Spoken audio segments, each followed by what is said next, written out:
So hey guys welcome back to my channel. Very good morning तुम्हाला. तर चला ब्लॉगला सुरुवात करूया. मी सगळं आवरलेली आहे कामाने. ह्यांची बॅग आहे आणि माझी बॅग आहे. किती छान वाटत राहिलं दोघं. त्यानंतर मी मस्तपैकी देवपूजा वगैरे केली आणि देवपूजा करत असताना ना मला बिना फुलांची देवपूजा नाही आवडत. म्हणजे असं मला अपूर्ण वाटतंय. असं वाटतं की पूर्णच नाही झाली. म्हणून मला कंपल्सरी आमच्या इकडे ना असं दुसरे पांढरे फुलं नाही भेटत. जसं मी लातूरला देवपूजा करते तसं इथं म्हणून मला विकत घ्यावं लागतात गुलाबांचे फुलं. माझी रांगोळी संपली होती म्हणून मी फुलांचीच रांगोळी काढली. छान आणि सुंदर दिसायला ना. त्यानंतर आम्ही दोघांनी नाश्ता केला पोह्यांचा. मी पोहे बनवले होते. त्यानंतर थोडंसं बॉर्बन बिस्किट खाल्लं. त्यानंतर आम्ही दोघं पण रेडी झालेलो आहेत बघू शकतो. आणि आम्ही म्हणलो की आता चला सोबत जायचंय कामाला. आणि हे एक फिलिंग वेगळीच असते आहे ना. ज्यांनी फील केले त्यांना माहीत असेल. त्यानंतर आम्ही दोघं पण निघालेलो आहोत. खरंच हे जे प्रवास आहे ना की म्हणजे सोबत ऑफिसला जाण्याचा ते एक वेगळाच असतो. त्यानंतर आम्ही ऑफिसला गेलो, काम वगैरे केलो आणि संध्याकाळी बघा ह्यांनी मला कसं घ्यायला आलेत.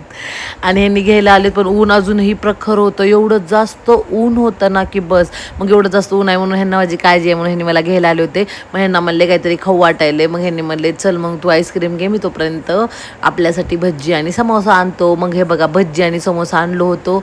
मस्तपैकी जेवण केलो मी. जेवणासाठी चपाती, वांग्याची भाजी आणि सलाड पण बनवलं होतं. त्यानंतर थंडगार आईस्क्रीम खाल्ली. हे मावा आईस्क्रीम होतं. मावा आईस्क्रीम येल्लो कलरचं होतं. आणि कोण कोण ह्या गोष्टी करते जे मी करायला लागले मला नक्की सांगा कवर.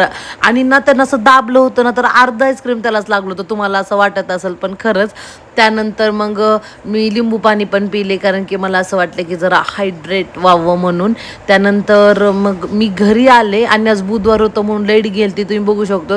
म्हणजे घरी या आणि काम करून आणि घरात लाईटच नाही तर किती त्रास होते. असं अक्षरशः करमत पण नाही काय करावं पण. मग त्यानंतर असं वाटलं की गरमी एवढी होईल लागलं तर काहीतरी थंड प्यायला पाहिजे. त्यामुळं मम्मी काय केले खरबूजचं ज्यूस बनवायचं ठरवलंय. आता उन्हाळ्यात तर ज्यूस लिक्विडच पिऊ वाटते काही ना काही. खरबूज घेतले. त्यानंतर मी त्याला मस्तपैकी पाणी टाकलेलं आहे. नॉर्मल साखर टाकलेलं आहे. पण ते जरा जास्त थंडावा देते. हेल्दी पण आहे बाहेरच्या गोष्टींपेक्षा म्हणून मी बनवले एवढं जास्त छान हेल्दी खरबूजचं ज्यूस जेणेकरून खूप छान लागते. आणि मी ह्याच्यामध्ये जरा सब्जा सीड्स पण टाकते आणि थोडेसे ड्रायफ्रूट्स पण टाकते. आणि हे टाकल्यानंतर ना ह्याचं जे कन्सिस्टन्सी आणि छान पण लागतंय आणि प्लस हेल्दी पण आहे. त्यानंतर मग लाईट गेली होती. खूप वेळानंतर आली ती आणि माझं काबर की आज खूप जास्त डोकं दुखायलं. आणि खरंच मला जेव्हा ह्यांची गरज असते ह्यांनी माझ्यासोबत असते तर असं मला खूप छान वाटतंय.